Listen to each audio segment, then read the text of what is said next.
I'd like to thank everyone for turning up here tonight, especially considering the atrocious conditions.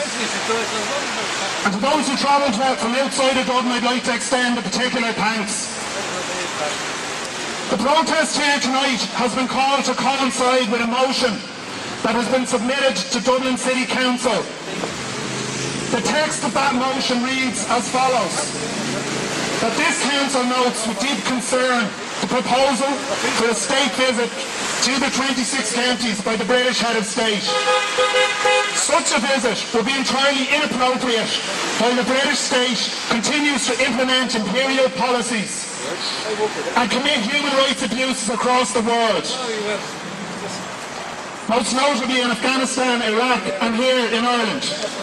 This council calls on Dublin government to abandon its plans to invite the British head of state to Ireland.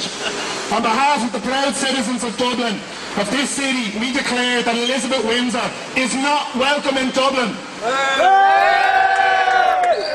We have submitted this motion to put the councillors on the spot, to put Labour and Fianna Fáil, Fine Gael and Sinn Féin, people before profit and the independents on the spot, to get them to declare whether or not they support British royal visit to this city.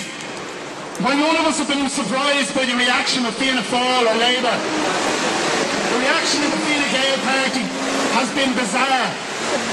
The leader of the council group, a man who's happy to declare himself to be Lord Bill of Ballymun, Bill Tormey, has been bizarre and offensive. The leader of Fine Gael on the council has told those people who have lobbied him to keep taking the tablets.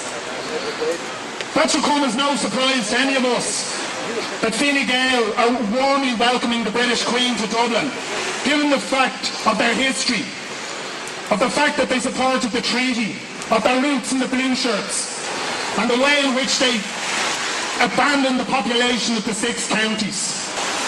While the motion that we are putting forward to the council tonight is important, we all realise that what happens in Dublin City Council does not really matter a great deal.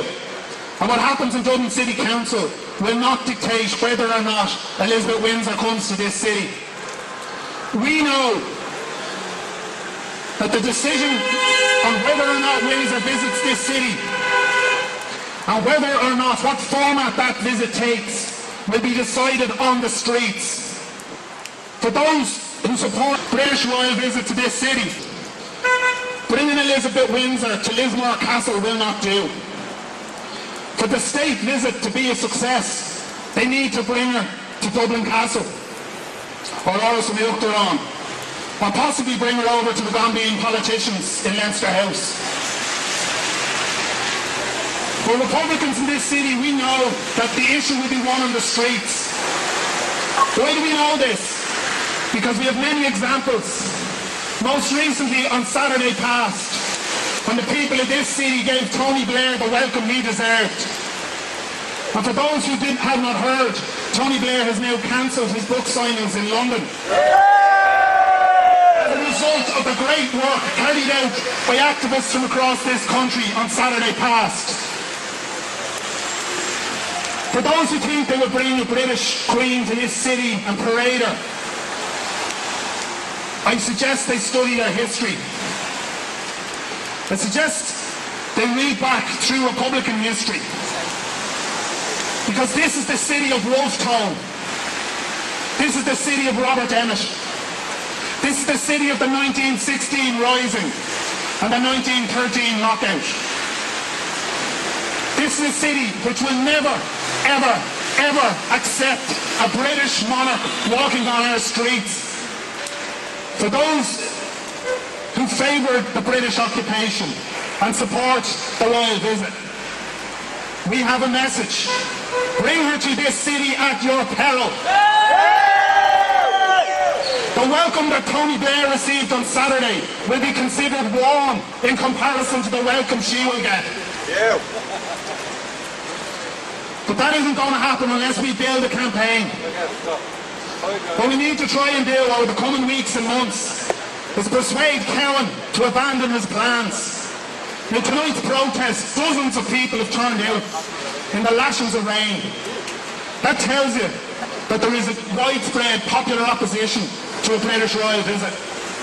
What each of us need to do now is become organisers for the campaign. Together we can stop the visit. Together we can force Brian Cowan to abandon his ludicrous plans to bring the head of the British Armed Forces to our city. So over the coming weeks and coming months, I would urge each and every one of you to bring your friends and family and get them on board with the campaign.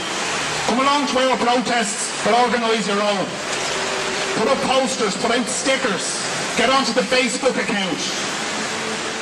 Spread the word. Together we can stop this visit. On Saturday we demonstrated what people power can do. We've already put one British Prime Minister to shame, and now we're going to put a British monarch to shame. Now comrades, I'm reliably informed that the councillors inside can hear us. So I'd like you all to join the final bit of chanting before we wrap up. Can you hear us loud and clear? British Royals are welcome here!